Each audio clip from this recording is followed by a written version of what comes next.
Après avoir haussé le ton dans la nuit du vendredi 9 au samedi 10 décembre dernier au sein de leur structure, les agents de la SCEG semblent avoir retrouvé le calme. Mais pour combien de temps, s'interroge-t-on? Le paiement du 13e mois est la revendication ultime de ces derniers, mais aussi le système de gestion de la dite entreprise qui ne favoriserait pas l'épanouissement des salariés. Quand vous revendiquez le 13e mois, c'est tout à fait normal.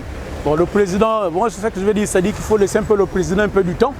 Vous voyez, c'est maintenant, ça fait à peine 3 mois qu'il est en train de résoudre un peu certains problèmes, des situations qui sont un peu vraiment qui étaient compliquées avec l'ancien régime.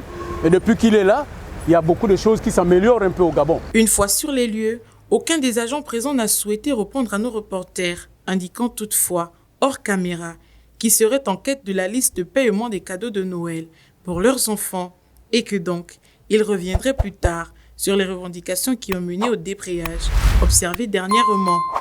Le règlement de cette revendication aurait été reporté au mois de mars 2024. La direction générale se focalisant sur l'objectif essentiel qui est d'améliorer la fourniture aux ménages gabonais en eau potable et en électricité. Il était très clair dans tous les propos, vous avez bien compris. Aujourd'hui, le problème, c'est quoi? La SCG. Il faut une concurrence à la SCG pour les mettre au travail. Il faut que tout le monde se mette au travail. Aujourd'hui, la SCG prend le Gabon comme sa propriété privée. Elle fait de ça comme... On a des enfants dans les maisons où on a des ménages où on a besoin d'eau.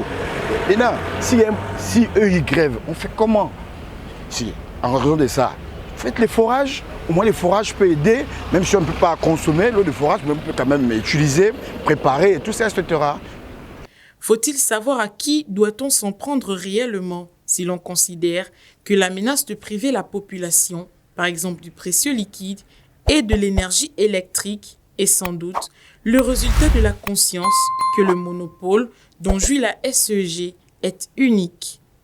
Pourquoi ne pas user de la même énergie pour redonner de l'eau aux ménages gabonais et permettre aux populations vivant dans les coins les plus reculés de bénéficier aussi de l'électricité?